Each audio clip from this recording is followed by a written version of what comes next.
Bus அளவிலான விண்கல் இன்று பூமியை நோக்கி வருகிறது என்று நாசா தெரிவித்துள்ளது. விண்கற்களை காட்சி ரீதியாக படம் பிடிக்க டெய்லி மைனர் திட்டம் நாசா நிதியளிக்கும். அரிசோனா பல்கலைக்கழகத்தை தளமாக கொண்ட கேடலினா ஸ்கை சர்வேயை பயன்படுத்துகிறது.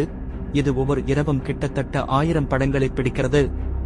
இதன் காரணமாக நாசா விஞ்ஞானிகள் இந்த படங்களை ஆய்வு செய்ய ஆட்கள் பற்றாக்குறையாக உள்ளனர்.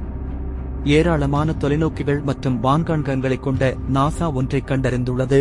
அவற்றில் ஒன்று இன்று பூமிக்கு அருகில் வருகிறது. நாசாவின் பூமிக்கு அருகில் உள்ள பொருள் ஆய்வுகள் மையம் இந்த விண்வெளி பாறையை விண்கல் 2023 டிஜி என்று பெயரிட்டுள்ளது. மேலும் இது பூமிக்கு மிக அருகில் வரும் என்று அவர்கள் தெரிவித்தனர். அது நெருங்கும் போது கிரகத்தின் மேற்பரப்பில் இருந்து மணிக்கு 26,006 கிராம் மீ வேகத்தில் பூமியை நோக்கிச் சென்று கொண்டிருப்பதாகவும், இது ஹைப்பர்சோனிக் பாலிஸ்டிக் ஏவுகணையை விட மிக வேகமானது என்றும் நாசா தெரிவித்துள்ளது. நாசாவின் கூற்றுப்படி இந்த விண்கல் அபாயகரமான பொருளாக வகைப்படுத்தப்படும் அளவுக்கு பெரியது அல்ல. ஒரு வான்பொருள் சுமார் 492 அடி அகலம் மற்றும் 7.5 மில்லியன் கிலோமீட்டருக்கும் அதிகமான தூரத்தில் பூமியை கடக்க வேண்டும். மறுபுறம் விண்கல் 2023 டிஜி வெறும் 26 அடி அகலம் கொண்டது.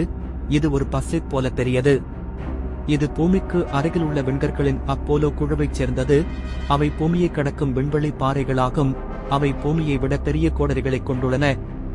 1930களில் ஜெர்மன் வானியலாளர் கார்ல் ரெய்ன்முத் கண்டுபிடித்த 1862 அப்போலோ விண்கல்லின் பெயரால் இந்த விண்கற்கள் பெயரிடப்பட்டுள்ளன.